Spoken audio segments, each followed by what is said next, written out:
안녕하세요. 예디야기입니다. 예디야기의 사연을 여러분들에게 읽어드릴 DJ 유진입니다. 구독과 좋아요는 채널 운영에 큰 힘이 됩니다. 꼭 부탁드리며 저는 여러분들의 댓글도 모두 읽고 있습니다. 댓글도 많은 참여 부탁드립니다. 그럼 오늘의 사연 바로 시작할게요. 안녕하세요. 바보 온달과 살고 있는 평강공주가 아닌 공주에 살고 있는 40대 주부입니다. 바보란 말을 진짜 바보한테는 잘 안 쓰잖아요. 약간 애칭? 놀릴 때 정도로 쓰는데 저희 남편은 진짜 바보입니다. 바보 수준이 아니라 똥멍충이라고 하는 게 더 이해하시기 쉬울 것 같네요.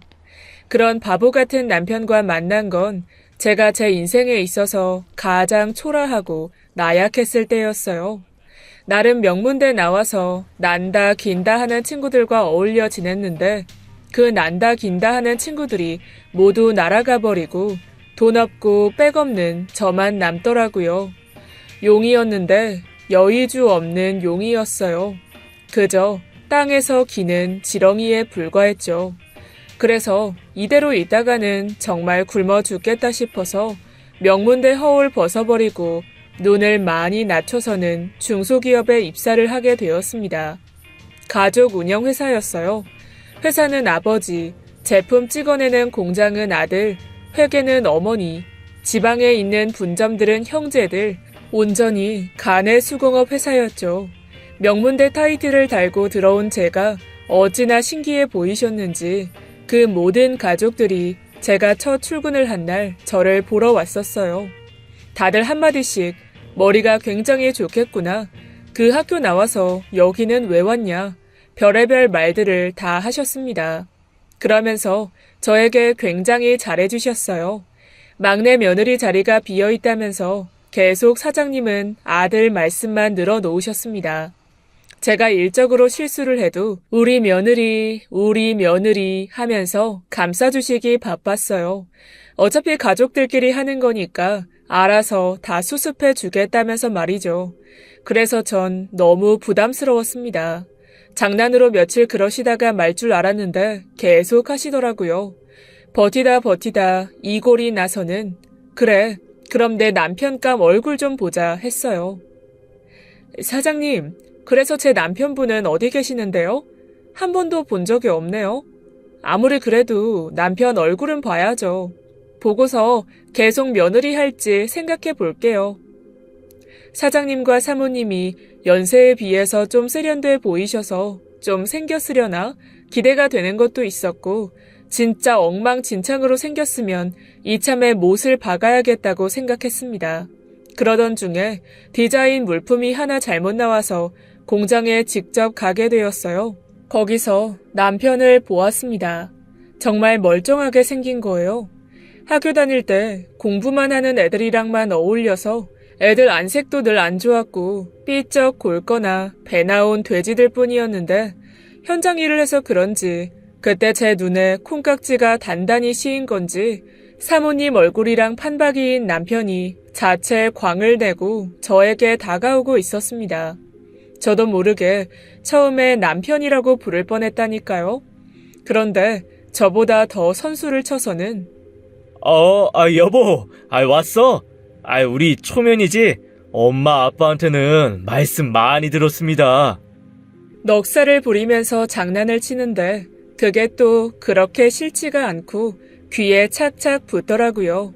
저도 모르게 부끄러워서 제대로 쳐다보지도 못하고 있는데 제가 민망할까봐 음료수 하나를 까서 주더니 잘못된 제품 확인하고 새 상품으로 다시 들려주었습니다. 그 와중에도 무거울까봐 공장에서 본사까지 태워다 주더라고요. 차 타고 오면서 이런저런 이야기를 정말 많이 했어요. 사장님과 사모님이 제 이야기를 정말 입이 닳도록 하셔서 궁금하긴 했었다고요. 다시는 안 그러시도록 노력하겠다면서 미워하지만 말아달라 했습니다. 그렇게 짧게 만남을 가지고서는 저는 본사로 돌아가 그날부터 사장님께 시아버님이라고 불렀습니다. 아들, 다른 사람 주지 말고 저 달라고 했어요. 그랬더니 시어머니와 시아버님 모두 절 귀여워하시면서 잔치해야겠다고 웃으셨습니다. 똑똑한 며느리 들어오게 생겼다면서 말이죠. 늘 언제나 시댁에서 저는 여왕이었어요. 집에서는 미운 오리 새끼나 다름없었는데 말입니다. 저보다 더 공부 잘하는 오빠에 운이 좋아 대기업에 들어간 동생하며 교편만 잡고 사셨던 부모님까지 살면서 정말 답답하고 주눅 들어 있을 일 천지였는데 시댁에서의 저는 세상 잘나고 멋진 사람이 되었습니다. 그런 집안에 시집 간다면 더할 나위 없을 것 같았어요. 그래서 제가 더 적극적으로 밀고 나갔죠. 일부러 일도 없는데 만들어서 공장으로 가고 남편에게 번호도 달라고 해서 시시때때로 연락을 했어요. 그런데 인연이긴 인연이었는지 둘이 죽이 잘 맞았어요. 남편이 현장직이다 보니 핸드폰을 자주 볼 수 없어서 한 번씩 맞춤법도 틀리고 알아들을 수 없는 문자를 보내기는 했지만 그것들마저도 사랑스러울 뿐이었어요. 저와 남편을 한동안 지켜보시던 시부모님께서는 빨리 결혼하고 알콩달콩 살라면서 날짜를 잡자고 하셨습니다. 저야 땡큐였죠. 저희 친정에서는 여간 탐탁지 않아 했지만 말입니다. 만나는 사람 있고 결혼까지 생각한다고 하니까 바로 어느 대학 나왔냐, 무슨 일 하냐로 시작하는데 근처 지방대 나왔다. 그래도 집이 잘 살아서 공장장이다 했더니 혀를 끌끌 차면서 너 그래서 수준은 맞겠니? 대화는 되겠어? 지방대는 그냥 돈 내고 들어가는 거야. 학위랄 게 없다고. 그리고 뭐 공장장? 산업단지 같은데 그 검은 연기 풀풀 나는 데서 일하는 사람인 거지? 옷이랑 얼굴에 검은 때 묻히고 그런 거. 정말 아는 거라고는 공부밖에 없으신 분들이라서 너무 모르시더라고요. 요즘 어디 공장장이 검은 때 묻히고 일을 합니까? 그리고 공부보다 더 힘든 게 현장 일이라고요. 머리 좋지 않으면 그 복잡한 현장에서 일 못해요. 친정에서 몰라도 너무 모르는 것 같아서 그냥 재산 이야기로 몰아붙였습니다. 저희 친정은 그렇게나 올곧고 정직하고 학력만 쌓아왔지 쌓인 재산이 하나도 없어요. 진짜 거죽대기만 그럴싸하지 뭐 내밀 게 없다니까요. 공부시키느라 돈 탈탈 털었었는데 여전히 학자금 대출 갚고 있는 저와 동생, 같은 수준 여자 만나겠다고 무리해서 빚져서 결혼한 오빠까지 빚 많은 개살구라니까요. 반면에 시댁은 공부는 좀 소홀했을진 몰라도 본사 건물, 공장, 분점에 있는 공장들까지 모두 소유했고 임대, 대출 이런 거 하나도 없는 집안입니다. 말 그대로 돈 버느라 공부를 제대로 못한 거죠. 제가 재산을 운운하니 친정에서 더는 말을 못 잇더라고요. 그 모습은 상견례에서도 마찬가지였습니다. 집이랑 식 이런저런 돈 들어갈 것을 이야기하는데 시아버님께서 쿨하게 퉁치셨어요. 명문대 며느리는 몸만 오면 되니 다 해놓겠다고요. 그 말 한마디에 학력이고 나발이고 장전하고 있던 친정은 말 한마디도 못하고 고개만 숙였습니다. 그 와중에도 오빠 놈은 분했는지 너 아무리 그래도 진짜 수준 맞는 사람이랑 살아야 한다. 아까 보니 대화 수준이 알만하겠던데? 답답하면 나한테 전화해. 내가 대화 상대해줄 테니까. 시댁 식구들이 단순하고 간결하게 이야기했을 뿐인데 지식 수준이 그것밖에 안 돼서 할 말이 없었다는 듯이 말하는데 기가 찼습니다. 보란듯이 잘 살아야겠다는 생각밖에 들지 않았어요. 그렇게 친정의 우려에도 불구하고 준비는 착착 진행이 잘 되었습니다. 절 여왕 대접해주시던 시댁에서는 결혼식에서 오로지 저만을 주인공으로 만들어주셨고 저의 모든 대학 동기, 친구들이 엄청 부러워했습니다. 시집 잘 갔다고 말이에요. 중소기업 며느리, 대기업 직원 안 부럽다면서 말이죠. 그러면서 은근히 절 까내리는 친구들도 있었지만 그건 그저 부러움에서 나오는 시기심으로 여겼습니다. 그리고 시댁에서 마련해준 신혼집 입성을 하는데 남편이 자꾸 눈을 가리고 안 보여주는 거예요. 짜잔 하고 보여줄 거라면서 말이죠. 아, 뭐야. 말로만 설명하지 말고 빨리 신혼집 보여줘. 설명으로 듣는 거랑 직접 눈으로 보는 건 다르잖아. 어? 그치? 백면이 불여일견이란 말도 그래서 있나 봐. 백면을 설명해줘도 결국 한 번 본 것만 못하니 말이지. 전 순간 싸했어요. 내가 잘못 들은 건가? 하고 제 귀를 의심했죠. 가끔 남편이랑 문자할 때도 그 말을 자주 썼어요. 전 바빠서 오타난 건 줄 알았는데 실제로 육성으로 들으니 진심이었구나 느껴졌습니다. 그래서 남편이 민망하지 않게 그렇지. 백문이 불여일견. 상황에 딱 맞네. 그러자 남편은 다시 한번 제가 틀렸다는 듯이 짚어주었습니다. 아니야. 백면이 불여일견이겠지. 그 후에 남편이 집을 서프라이즈로 보여주고 저를 안아서 돌리고 그 난리를 쳐도 제 머릿속에서는 백면이 그 말만 맴돌았습니다. 뭔가 아차차 싶었거든요. 그건 시작에 불과했습니다. 남편과 킹크랩을 주문해서 먹었는데 살이 많은 부위가 잘 안 발라지길래 공장에 있는 강아지를 갖다 줘야겠다 생각했어요. 그랬더니 남편이 옳다커니 하면서 하는 말이 그래, 공장에 용순이 갖다 주자. 역시 가재는 개편이니까. 전 놀라서 멈칫했어요. 또 한 번 제 귀를 의심했습니다. 가재가 개편? 왜 개편이야 가재가? 납득이 안 돼서 남편에게 물었습니다. 그랬더니 돌아오는 말이 왜? 옛 속담 있잖아. 가재는 개편이다. 가재는 개랑 한 편 하기로 했나 보지. 옛 선조가 정해놓는데 왜가 어딨겠어. 그러려니 하는 거지. 그 말에 더 기가 찼습니다. 그래서 차근차근 다시 뜻을 설명해 주었어요. 그랬더니 그제야 하면서 머리를 긁적이더라고요. 자기가 잘못 알고 있었다 라면서 말이죠. 인정은 참 빨랐어요. 그럴 때마다 기분 나빠하기보다는 제게 대단하다면서 모르는 게 없다면서 우리 와이프 천재다, 똑똑하다, 역시 명문대 출신이다 라고 또 추켜 세우는데 더욱더 할 말이 없더라고요. 못되고 우기기라도 하면 때리면서라도 가르칠 텐데 별 감흥이 없어 보였어요. 크게 문제라고 생각하고 있질 않은 거죠. 이것 외에도 오비일학을 오비향락이라고 하질 않나?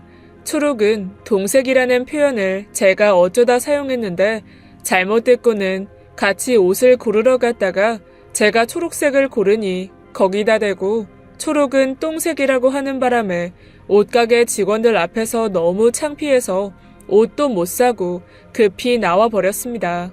그래서 안 되겠다 싶어서 사자성어 책을 하나 사서는 남편에게 쥐어줬어요. 일할 때, 시간 날 때 틈틈이 한 번씩 보라고 말이죠. 그랬더니 그제야 좀 심각성을 느낀 건지 이전처럼 웃으면서 받아들이지 않고 진지한 표정으로 자기가 뭐 크게 실수했냐면서 열심히 보겠다고 하더라고요. 또 그렇게 나오니까 괜히 미안해졌어요. 그래서 남편 안 민망하게 하려고 이런저런 애교를 떨다가 놀라운 사실을 알게 되었습니다. 제가 요즘은 상식은 따로 공부해야 한다. 이런 건 대학에서 안 가르쳐준다. 그래도 당신은 대학 나오지 않았느냐. 그러니 따로 공부 조금만 하면 된다고 했습니다. 그랬더니 남편이 고등학교만 겨우 검정고시로 나왔다는 학력 커밍아웃을 하는 겁니다. 그래서 너무 놀라서 그게 무슨 소리야? 당신 대학교 나왔다고 했잖아. 나 사기 결혼 당한 거야? 갑자기 검정고시라니. 지방대학교 나왔다고 하지 않았어? 지방대 나온 건 큰형이고, 착각한 거 아니야? 나 고등학교도 하도 안 나가서 7개월 일수 안 돼가지고 검정고시 친 건데. 내가 말 안 했나? 내 입으로 지방대 나왔다고 한 적 없어. 에이, 그래도 사기 결혼이라니. 말이 좀 심했다, 우리 자기. 생각을 되짚어보니 남편이나 시부모님이 이야기한 적이 없긴 하더라고요. 제가 대충 넘겨 짚었던 거죠. 그냥 당연히 지방의 대학 정도는 나와야 공장장 할 수 있을 거라고 생각했던 것 같아요. 아차차 싶었습니다. 이제 와서 결혼을 물을 수도 없고 남편 학력을 보고 결혼한 것도 아니니 이도저도 할 수 없는 상황이었고 그저 받아들여야 할 뿐이었습니다. 그러던 어느 날 친정 아버지 생신으로 온 가족이 모이게 된 날이었습니다. 잘난 척하는 오빠 내외와 제 잘난 맛에 사는 남동생 내까지 모두 모인 자리였어요. 전 남편의 학력 상태를 들은 후라 그런지 결혼식 때와는 다르게 긴장 상태였어요. 남편이 혹시나 평소처럼 이상한 말을 꺼내서 가족들이 꼬투리를 잡지는 않을까 하고 말이죠. 그런데 걱정과는 다르게 대화도 잘 흘러갔고 시부모님께서 따로 친정아버지 생신 선물을 거하게 챙겨주시는 바람에 이목이 그쪽으로만 다 쏠려서 다른 이야기들은 오고 가지 않았어요. 그런데 막판에 일이 터지고 말았습니다. 남편이 다 잘 나가다가 주머니에서 돈 봉투를 하나 꺼내더니 큰오빠에게 건네는 거예요. 부의금이라면서 말이죠. 그 자리 있기 전에 큰오빠가 외국에서 오래간 동거만 하다가 겨우 사정이 돼서 최근에 혼인신고하고 약식으로 결혼을 했거든요. 그 소식을 알게 돼서 남편이 외국까지 가지 못해 미안한 마음에 축의금을 준비한 것 같은데 모르고 부의금이라는 말로 건넨 겁니다. 밑도 끝도 없이 부의금이라면서 돈을 주니 가족들이나 저나 당황스러운 표정으로 바라보고 있는데 잘난 척하는 오빠가 먼저 입을 열었습니다. 아이, 웬 부의금? 돌아가신 분이 없는데 자네 혹시 축의금을 말하고 싶었던 건가? 그렇다면 고맙지만 부의금이라고 하니 고마우면서도 영 개운치가 않네. 일부러 그러는 건가? 나한테 뭐 억하심정이라도 있어? 억하심정이요? 요즘 말인가? 어떡하지 내 심장 뭐 이런 뜻인가요? 감사함을 표하시는 농담이시라면 괜찮습니다. 시계 못 가서 죄송해서 드리는 거예요. 남편의 마지막 말에 그 안에 있던 가족들 모두 뒤집어졌고 짜증나는 동생은 대놓고 비웃어댔습니다. 처음엔 농담하는 줄 알았다가 남편이 진지하니 가족들이 빠삭하게 눈치채버렸어요. 남편이 살짝 무식하다는 걸 말이죠. 전 말을 돌려서는 급히 자리를 정리하고 집으로 가려고 했습니다. 그런데 제 귓가에 오빠가 하는 말이 그렇지. 돈 많다고 돈으로 지식까지 살 수는 없지. 뭔가 이상하다 했다. 그 말이 가슴에 훅 꽂히더라고요. 남편이 들을세라 급히 정리하고 나와버렸습니다. 그 와중에도 남편은 자기가 뭘 실수한 건지도 모르더라고요. 그렇게 남편만 모르는 개무시 속에 있다가 다시 시댁으로 돌아오니 시부모님께서는 잘 다녀왔느냐면서 우리 똑똑한 며느리가 어련히 잘했겠느냐며 저를 토닥여 주셨습니다. 그 모습에 괜히 남편에게 너무 미안한 거예요. 친정에서 갖은 무시는 다 받고 왔는데 시부모님은 저를 이렇게나 공주님 대하듯이 해주시니 말입니다. 그래서 남편에게 괜히 여보, 아까 우리 오빠가 했던 말 너무 신경 쓰지 마. 별뜻 없이 하는 말이야. 원래 오빠가 좀 경우가 없어 사람이. 속 깊은 당신이 좀 참아. 알겠지? 형님이 뭐가 없어. 아예 없긴 뭐가 없어. 완벽하신 분인데 다 가져셨지. 다행히도 진짜 모르더라고요. 그 와중에 다행이다 싶었습니다. 친정에서 긴장 속에 있다가 시댁에 와서 긴장이 싹 풀리더라고요. 그래서 저도 모르게 소파에 기대어 잠이 들어버리고 말았습니다. 그런데 잠결에 시부모님과 남편이 대화하는 소리가 들리더라고요. 시부모님께서는 지쳐 잠든 저를 보면서 남편에게 힘들게 한 거 있냐면서 타박을 하셨고 남편은 혹여라도 자신도 모르게 실수한 거라도 있나 하고는 제 눈치들을 보시면서 조마조마 하시는데 진짜 사랑받는 느낌이 들었습니다. 그래, 나만 잘하면 되지. 괜찮아. 내가 잘하면 다 되는 거야. 라고 다시금 되뇌었습니다. 공부고 상식이고 학력이고 돈이면 안 되는 게 없는 세상인데 까짓 거 그딴 거 모른다고 문제될 거 있나? 잘 가르쳐보자. 내가 보듬어야지. 우리 남편 누가 신경 쓰겠어. 라는 마음이 들었습니다. 그러던 어느 날 잘 눈치채고 있지 못했던 남편 마음에 불을 지핀 계기가 생겼습니다. 친정에서 김장을 크게 해서 남동생이 가져다 줄 겸 저희 집에 들렀는데 그게 발단이었어요. 결혼하고 한 번도 집에 못 와봤던 터라 이것저것 집 구경을 하는데 부러우면 부럽다고 하지 배알이 꼴려서는 돈 많은 게 역시 최고라는 둥 우리 시댁이 진짜 알부자라는 둥 조금씩 틀어서 이야기를 하다가 역시나 무식하면 돈이라도 많아야 된다는 말까지 나왔습니다. 그래서 너무 화가 나서 말이 너무 심한 거 아니냐고 저도 반문하기 시작했고 남동생은 거기까지만 했어야 했는데 더 나아가서는 무식하고 돈 많은 남자랑 결혼해서 좋냐면서 저를 건드렸습니다. 그래서 저도 모르게 남동생이 들고 온 오이김치를 한 움큼 쥐어서 면전에다가 던져버렸어요. 그래, 무식해도 돈 많은 집에 결혼해서 좋다 왜? 결혼해서 나도 무식한 집안이니까 무식한 내 손맛이나 좀 봐라. 김치에 처맞은 남동생은 그래도 정신을 못 차렸는지 얼굴에 묻은 김치를 대충 닦아내고는 득달같이 달려와서 제 머리 끄덩이를 잡아댔습니다. 그렇게 어릴 때 이후로 오래간만에 손을 좀 풀고 있었는데 뒤늦게 남편이 달려와서는 그러는 저희 둘을 떼어놓았어요. 그러면서 하는 말이 남녀 칠 때 부동석이라더니 아니 남녀가 같이 자라면서 이렇게 칠 거라서 같이 있으면 역시 안 된다니까. 에이, 둘이 왜 그랬어 형제끼리. 아 이게 다 뭐야. 아니 제가 준 사자성어 속담책을 겉핥기로 읽다 만 건지 뭐 제대로 하는 게 없는 거예요. 전 남편의 말에 황당해하고 있는데 남동생은 역시나 그렇다면서 비꼬듯이 저에게 역시 결혼 잘했네 라고 하며 돌아갔습니다. 전 그 와중에도 너무 속상해서는 남편에게 다짜고짜 말했어요. 자기 남녀 7대 부동석이 아니라 남녀 7세 부동석이야. 남녀가 유별하다고. 7세 이상이면 같이 앉아만 있어도 문제가 생길 수 있으니 유교 사상에서 나온 말이야. 그런데 뭐? 7대? 뭘 쳐 뭘? 아이 내가 어제 책에서 본 거였는데 잘못 봤나 보구나. 미안. 그렇게 가볍게 넘길 게 아니라 아무래도 공부가 필요할 것 같다고 진지하게 말했습니다.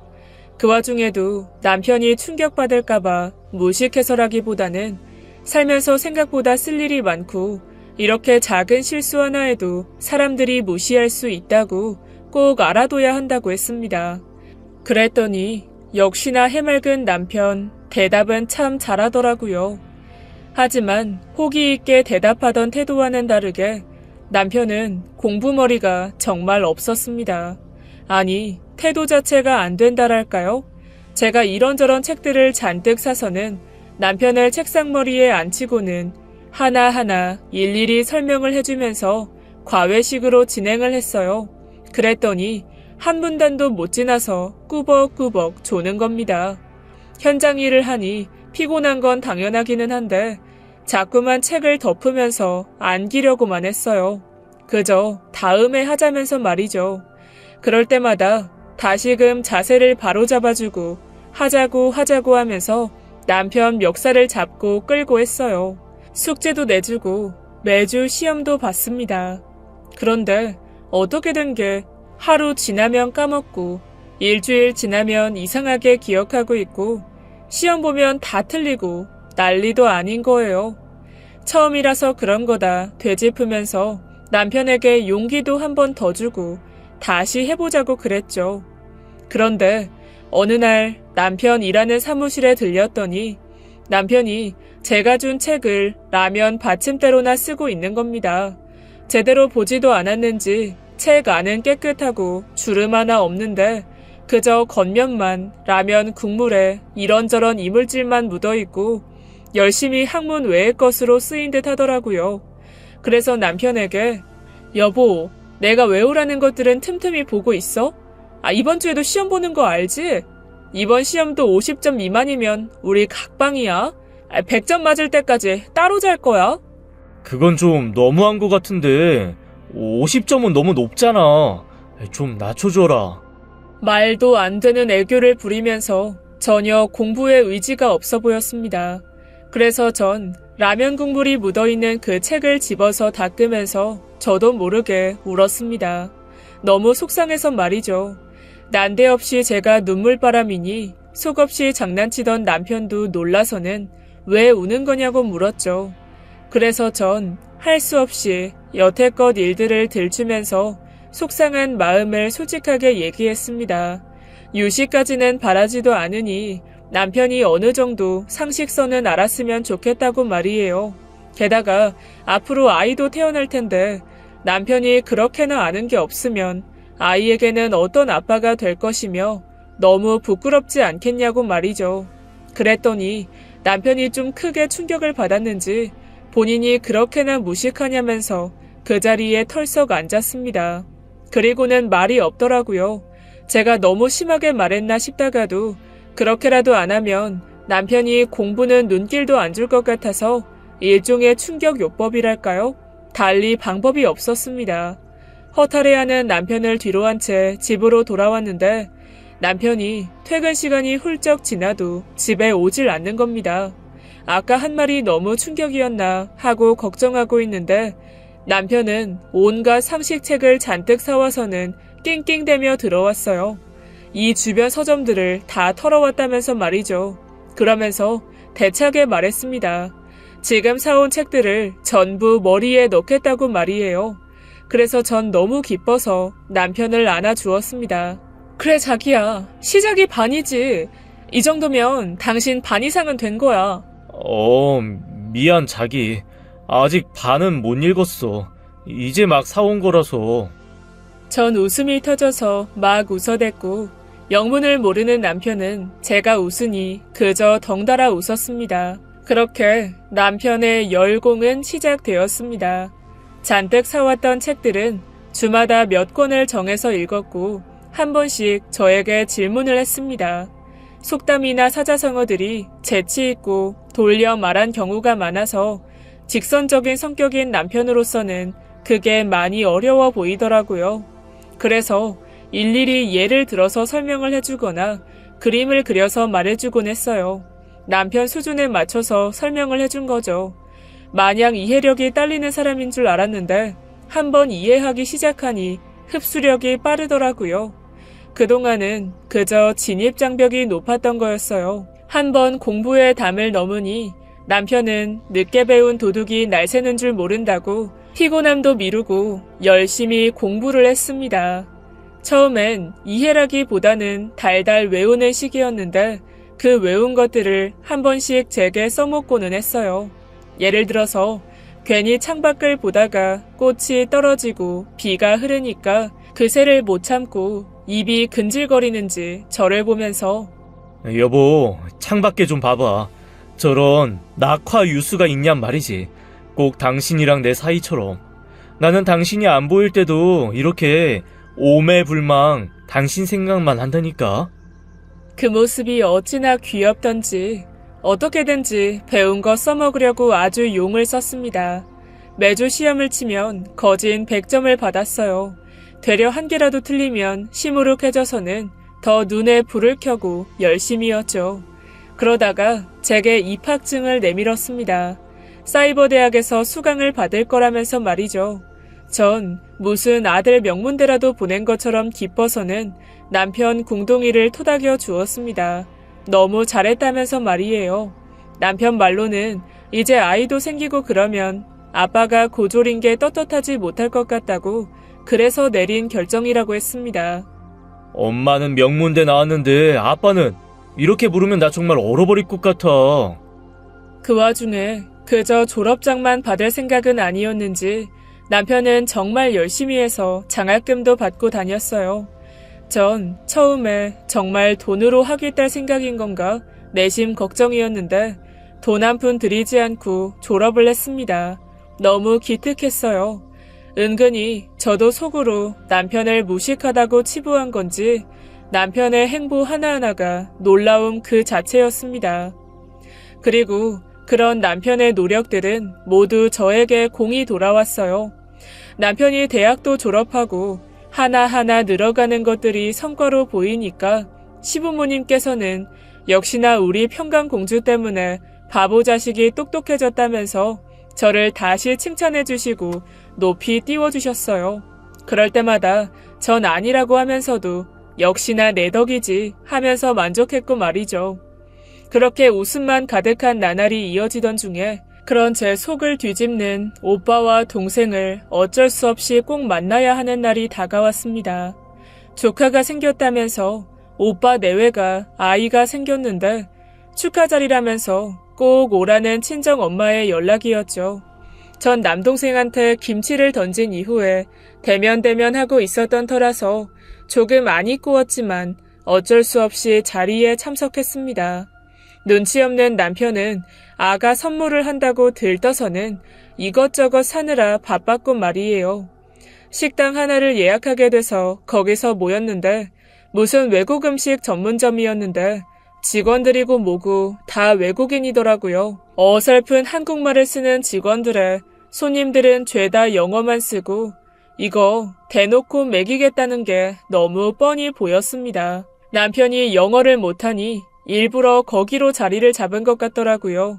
전 너무 기가 차서 아닌 척 들어갔습니다. 수는 뻔히 보였지만 말이에요. 하지만 친정에서 한 가지 모르는 게 있었어요. 남편이 고등학교 중퇴를 하고 미국에만 3년간 있었다는 사실을 말이죠. 영어는 저보다도 잘했습니다. 공장 운영하면서 해외에 납품 거래를 할 일이 많기 때문에 실질적으로 사용을 많이 하기도 하고 한국말보다도 영어가 더 능숙한 사람이었죠. 돈 없어서 유학 못 가고 국내에서 책만 팠던 오빠나 동생보다는 한 수 위라는 거죠. 그것도 모르고 남동생과 오빠는 직원을 불러서 영어로 주문한 뒤 남편에게 건방지게 메뉴판을 건네더군요. 어디 우스운 꼴 좀 보자고 말이죠. 그 속보이는 행동을 몰랐던 남편은 그저 한국말로 이거 저거를 외치면서 주문을 했어요. 아마 남편은 속으로 이제껏 배운 속담이랑 사자성어만 써먹어야 하는데 갑갑했을 겁니다. 그러면서도 입이 근질근질했는지 가족들이 모두 다 모여서 가와만사성이라는 둥, 오빠네 아이가 생겨서 다복하겠다는 둥, 이런저런 시도들은 많이 했어요. 옆에서 보는데 어떻게든 건덕지 잡아서 한마디라도 더 해보겠다는 모습이 귀여웠습니다. 그런 속사정도 모르는 오빠와 남동생은 괜히 쓸데없이 외국인 직원들을 호출해댔어요. 이거 달라, 저거 달라, 뭐가 필요하다, 음식 맛이 어떻다, 핑계를 대면서 말이죠. 그러자 남편도 뭘 좀 느낀 건지 그제야 영어로 직원들에게 설명을 했습니다. 이쪽 분 오늘 너무 좋은 경사가 있어서 신경 많이 쓰신다고 와인도 갖다 달라고 말이죠. 능숙하게 영어로 이런저런 주문들을 하니 그제야 수가 틀린 듯한 표정인 거예요. 잔뜩 안 입고 온 표정으로. 아이, 자네 외국에서 좀 살았나? 발음 좋네. 어디서 배운 거야? 아닙니다. 고등학교 때 잠깐 학교 다녔어요. 형님이야말로 대단하세요. 우리 와이프도 그렇고 가족분들이 다들 머리가 좋으셔서 뒤늦게나 장수 유식하는 저로서는 부끄러울 따름입니다. 이전과 천지 차이로 다른 어휘를 구사하는 남편을 보며 뭐 하나 걸려봐라 하던 오빠와 남동생은 할 말이 없어졌는지 치사한 말을 꺼내기 시작했습니다. 역시나 돈이 많은 집안이니 외국에 쉽게 다녀왔다면서 본인들은 돈만 있었으면 이런 데 안 있을 거다. 그나마 그래서 남편네 집안과 수준이 맞아 보이는 거다. 라고 별의별 소리를 다 하는데 저도 참다 포크를 큰 소리 나게 탁 내려놨습니다. 뭐 돈 없다고 자랑하는 거야 지금? 잘난 걸로 내밀 거 없으니까 우리 시댁 돈 어쩌고 비꼬는 거야? 사실 까놓고 말해서 우리 집 내세울 게 뭐가 있어. 그 잘난 대학 나온 거? 그럼 뭐해? 오빠는 집에서 돈만 끌어다 썼지. 지금 뭐가 됐는데? 나이만 많이 먹었지. 그 나이에 겨우 대기업 대리? 야, 넌 뭔데? 넌 아직 취업도 못하고 빌빌대잖아. 요즘이 이런 세상이야. 학력이고 나발이고 집 배경이 안 따라주고 능력 안 되면 아무리 난다긴다 하는 학교 나와도 별 볼 일 없다고. 그렇게 니들이 무시하는 우리 남편은 시간 될 때 학력도 취득했고 아쉬울 것 없이 돈 있고 학교고 배움이고 안 보일 만큼 우리 시댁 모두 대단하신 분들이셔. 어디 주제도 안 되는 것들이 무시하고 있어? 여보, 가자. 전 그간의 찝찝함과 껄끄러움을 모두 털어버리고 그까짓 학력은 이 까다로운 세상 속에 아무 쓸모가 없음을 알려준 뒤 돌아섰습니다. 남편은 뭐 그렇게까지 말하냐면서 제 등을 쓸어주었지만 전 할 말 다 해서 속이 뻥 뚫리는 느낌이었죠. 친정도 그랬지만 제 동창들 사이에서도 제가 돈 많은 바보랑 결혼했다고 말들이 많았어요. 그런데 그 인간들이 하나 모르는 게 있는 게 남편은 돈만 많은 게 아니거든요. 다른 것들도 많아요. 일단 누구와 견주어도 빛나는 바른 인성의 시부모님이 계시고 착하고 배려심도 많고 그늘없이 자라서 그런지 누굴 봐도 의심 없이 투명하게 바라보는 남편의 태도, 그것 또한 어디서 배운다고 되는 게 아니에요. 오죽하면 시커먼 속내만 가득한 저희 오빠와 남동생을 그렇게 좋게만 봤겠냐고요. 그 정도로 재산 외에 많은 것을 가진 사람이에요. 그리고 돈 하지만 시부모님이 가지신 거지 남편이 다 가진 것도 아니에요. 저희는 앞으로 저희 힘으로 만들어 가면 되는 거죠. 물론 부모님께서 높이 깔아놓으신 벌판이 있으니 남들보다는 편한 길로 가겠지만요. 친정 가족들에게 그렇게 쏟아낸 이후 정말 속이 편해진 건지 오빠네의 경쟁심이 붙은 건지 얼마 지나지 않아 저희에게도 축복이 내려왔습니다. 딸아이가 생겼죠. 그 소식에 남편은 더욱더 열심히 공부했습니다. 아이 말이나 공부는 남편이 다 시키겠다는 일념으로 정말 미친 듯이 공부했어요. 아이가 태어나고 10수년이 지난 지금 남편은 딸아이에게 그 누구보다 멋진 아빠이자 선생님입니다. 그런데 딸아이가 저를 닮아서 말꼬리를 잘 잡는데 간혹 남편이 말실수를 하면 그걸 굳이 잡아채서는 계속 우려먹어요. 아빠, 아까 했던 말 중에 말 없는 발이 천리 간다라고 했잖아. 왜 그랬어? 발 없는 말이 천리 간다겠지. 진짜 가끔 아빠 이상해. 그랬죠? 알겠죠. 앞으로는 안 그럴게. 지금까지 바보 온달에서 온달이 된 저희 남편 이야기를 들어주셔서 감사합니다. 이제 바보라는 말은 빼도 될 정도는 된 것 같아요. 이전보다 더욱 박학다식해졌거든요. 사람을 볼 때 그 사람의 학력이나 배경보다는 됨됨이를 보는 게 가장 중요한 것 같아요. 그저 자기 잘난 맛에 사는 사람은 늘 제자리 걸음인데 적어도 자신의 부족함을 아는 사람은 계속해서 노력하고 발전해 나가기 마련이니 말이에요. 저희 남편처럼 말이죠. 지금까지 예디야기였습니다. 끝까지 함께해주신 여러분 진심으로 감사드리며 전 내일 이 시간 다시 돌아올게요. 감사합니다.